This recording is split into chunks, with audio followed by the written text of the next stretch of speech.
The National Eagle Center in Wabasha, Minnesota stands next to the river from which across it you can find a plethora of bald eagles swooping or perched like a gaggle of bats in a family reunion. They look so happy.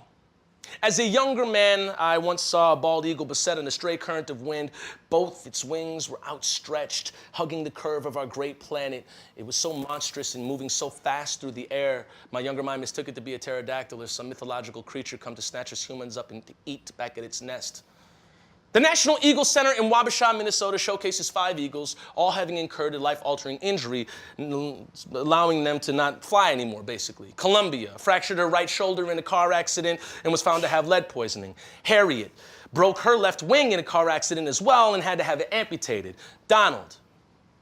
They found Donald the eagle as a fledgling in Florida in 2006, born with a tumor over his left eye. Surgically cutting the tumor from his face, it rendered Donald blind in one eye. So they feared that his depth perception or lack thereof would surely be his demise. For if Donald were to use the wings he were born with and fly, he could die in a crash landing. The broken birds sit perched on stands extending a foot from the ground. Children press as close as they can to the ropes. The busted winged eagles ground destitute fish minnows out of a bucket in front of them. There is no more hunt for them. Dinner is served. God bless the National Eagle Center in Wabasha, Minnesota. But Donald wants nothing of it. His live bucket of minnows splashes in front of him with his back turned to it and the kids. He's watching.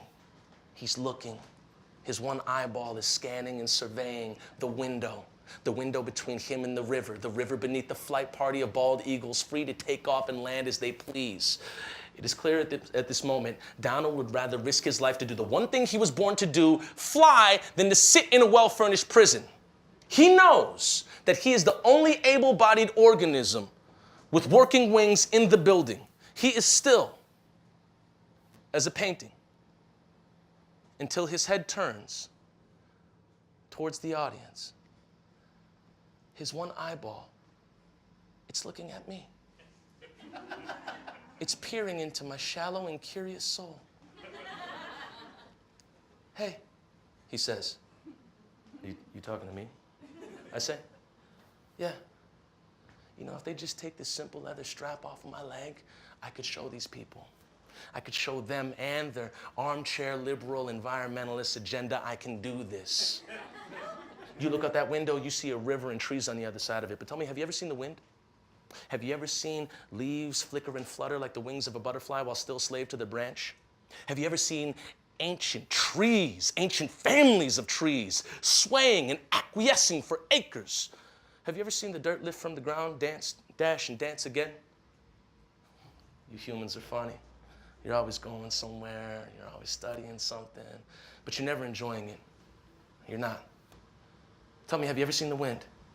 Have you ever seen every fiber, every cell, every organism on this planet want nothing but to be swept up in its glory? Every animal, every plant, every tree wants to be free, wants to fly. Yet the best your country's fiscal taxes can muster is a foot-tall pipe to perch upon with the view of what could be? Toussaint, you gotta help me. You have to get me out of here. Please. I take a moment because, shit, I wasn't expecting to have this fucking conversation. I look him in his eye and I say, Donald, brother, I can't.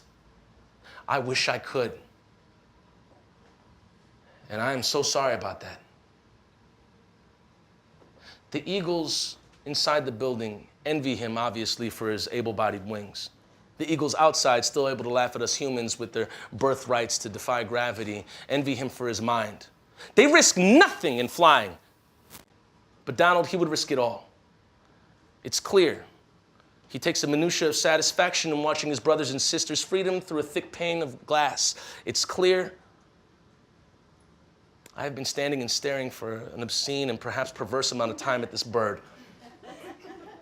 A staff member accosted me in the middle of my over-hypnosis with the creature.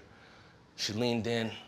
You know, sometimes we take the birds out on leashes and, you know, Donald, if the wind kicks up, he'll spread his wings, spread them out, pick up off the ground a little bit, fly a little. I turned to her. Fucking ain't right, he would. I'm surprised he hasn't snapped this leash and burst through that damn window.